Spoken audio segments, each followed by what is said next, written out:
नमस्कार, मैं हूं आपके साथ सृष्टि श्रीवास्तव। प्रयागराज में महाकुंभ क्षेत्र में भगदड़ के बाद शासन प्रशासन पर तमाम सवाल उठने लगे।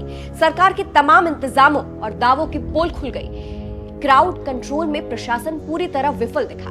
सवाल उठे, लेकिन हर बार की तरह मामला ठंडा हो गया। जिम्मेदारी लेने के बजाय सरकार इसे साजिश का एंगल देने लगी।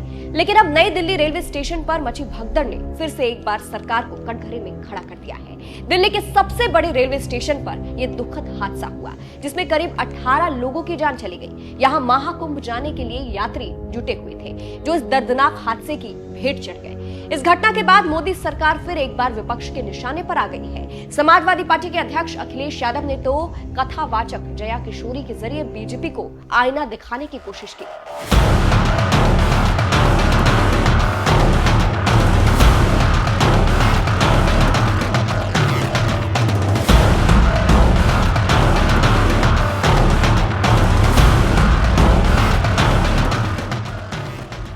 भगदड़ पर सियासी उबाल, विपक्ष के निशाने पर सरकार। पहले महाकुंभ, अब दिल्ली रेलवे स्टेशन। भगदड़ की भेंट चढ़े श्रद्धालु। अखिलेश ने सरकार को दिखाया आईना। 28 से 29 जनवरी की दरमियान रात महाकुंभ में मची भगदड़ में 30 लोगों की जान चली गई थी। इस घटना के एक दिन पहले ही प्रयागराज में बढ़ती भीड़ की तस्वीरें सामने आने लगी थी।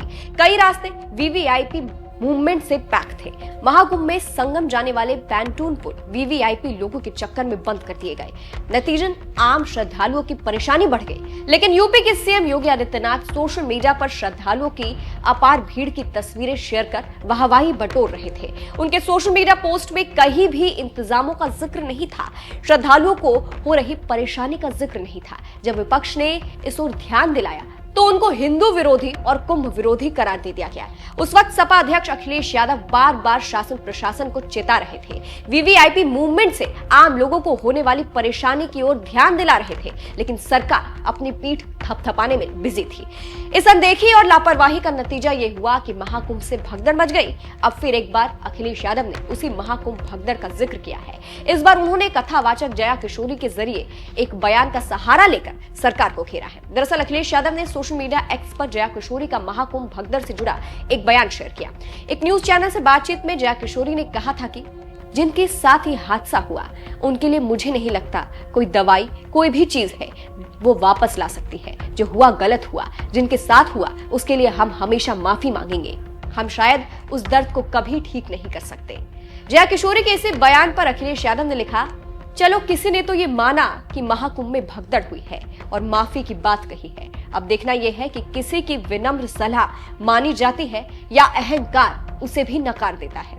अखिलेश ने नाम तो नहीं लिया, लेकिन उनका इशारा सीएम योगी की तरफ था। इससे पहले भी अखिलेश योगी को अहंकारी बता चुके हैं। जिस भगदड़ की घटना को पहले अफवाह बताकर नकार दिया गया था, वहीं से लोगों की मौत की खबर आई तो विपक्ष ने सड़क से लेकर संसद तक मोदी सरकार को घेरा। साथ ही सीएम योगी पर मौतों के आंकड़े छुपाने का भी आरोप लगाया। दिल्ली भगदड़ पर अखिलेश ने जताया दुख।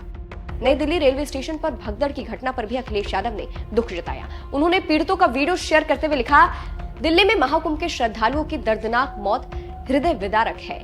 सरकार में बैठे लोगों को राजनीतिज्ञ नहीं, एक उस परिवार वाले की तरह सोचना होगा जिसने अपने माँ बाप, भाई बहन, बच्चे और नाते रिश्तेदार खोए हैं। मृतक के शवों को ससम्मान उनके परिजनों तक पहुंचाने का ईमानदार इंतजाम किया जाए और घायलों को सर्वश्रेष्ठ इलाज उपलब्ध कराया जाए। बीजेपी सरकार मौत का सच छुपाने का पाप ना करे। दरअसल 15 फरवरी की रात नई दिल्ली रेलवे स्टेशन पर बेतहाशा भीड़ बढ़ गई। देर शाम से ही प्लेटफॉर्म 14 और 15 खचाखच भर गया। स्टेशन पर पैर रखने की भी जगह नहीं बची। बढ़ती भीड़ के बीच महाकुंभ जाने के लिए जनरल टिकट बांटे जा रहे थे। इसी बीच रेलवे ने रात 10 बजे महाकुंभ के लिए स्पेशल ट्रेन की घोषणा की। ये ट्रेन प्लेटफॉर्म 16 पर आने वाली थी। ट्रेन की अनाउंसमेंट सुनते ही यात्रियों की भीड़ फुट ओवर ब्रिज पर दौड़ गई, जहां पहले ही यात्री बैठे थे।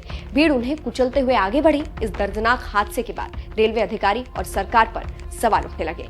फिलहाल जिस तरह से अखिलेश यादव ने सवाल उठाए हैं, उस पर आपकी क्या राय है, कमेंट करके जरूर बताइएगा।